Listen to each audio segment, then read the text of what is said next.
علاج هم اوس نه کېدم چې زما د علاج وشي زما په اړه دغه یو ارمان دی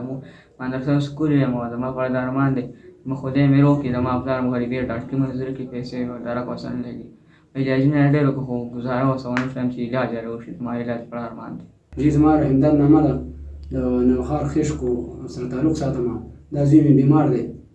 او زه هم چې د ده لپاره علاج وشي نور څه دغه نشته خو صرف زه هم چې د ده علاج وشي د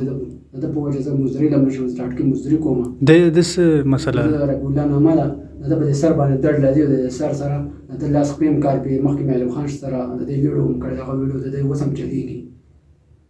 خلکو لیدلې ده نو موږ چې راته څه امداد وشي اوسه پورې راسه چا څه امداد ونه کوو موږ له دې نه راکړې خیر زه مې ډېر سیل سوځ یم چې زما د علاج وشي علاج په اړه ډېر روان دی خدای مې روکړي او خپل مې سیل سکول ته روان شو زما نوم رفیع الله دی او وایم چې خدای مې روغ کړي په سر مې ډېره سخت دی سر مې ډېر زیات سوځي سر مې ډېر تنګ سر مې ډېر زیات پریاد کړی او ډېر مې ډېر خوږېږي او دې چې پریاد شروع کړي موږ د خپلې غریبۍ د وجې بیا زموږ هم لاس مو ته موخې دي چې اوس کم خوای وي څوک په څه شي وي څوک پیسې نشته دی مور هم دغه شان بیماره ده مور هم دغه شان راته پرته وي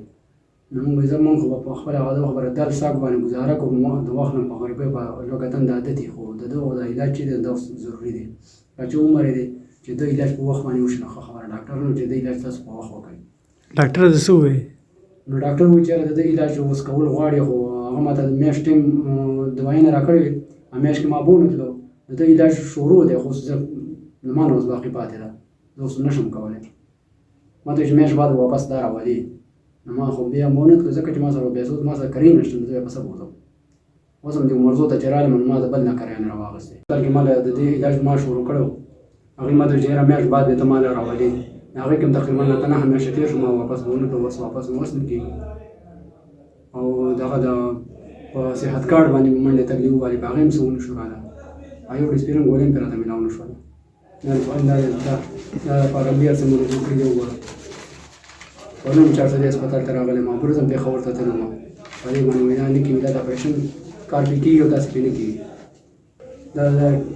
نوښار هسپتال ته مې بوتلی دی شیبو هسپتال ته ریډیریډ هم ته مې بوتلی دی کمپلیکس ته مې بوتلی دی کویت هسپتال ته مې بوتلی دی دا د هغې کاغذونه یې ټول نو اوس باقي پیسې زما مخکې اوس نه رسي ډاکټر وایي چې یاره دا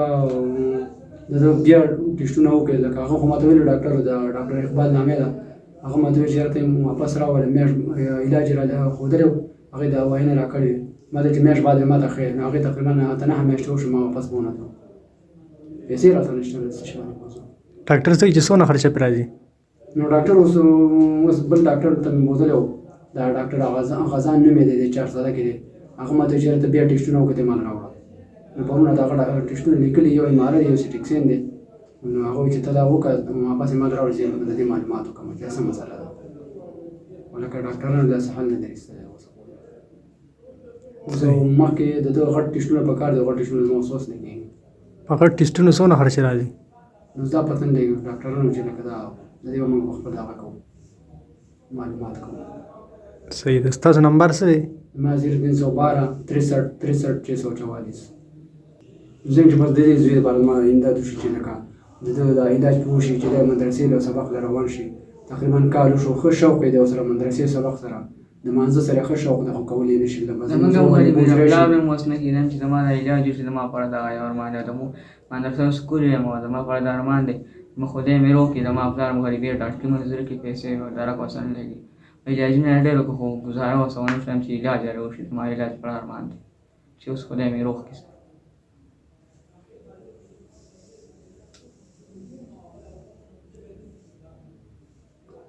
زه د وجې زه چې دغه دیاړۍ نه په ډاډه زما نه شم تللی دا کور کې واړه هم وخي ښځې هم وخي مور هم ته تنګه ورندار هم ته تنګه کور کې ګاونډ کې هم ورانې کوي واده سره مونږ په څوکۍ ګرځو نو دغه ګولۍ چې وخوري نیمه ګولۍ ورته ښودلې لکه دغه پټۍ راکړې د ګولو ډبې راکړې هغې نه نیمه نیمه ګولۍ به ورکړې نیمه ګولۍ چې خوري هغې سره به د ده شپه او ورځ لږ باران هغه لکه نور یې راته خراب کړو بس صرف هغې سرسي بودی بودو خو امکان مدرسه او سکول هر څه خراب شو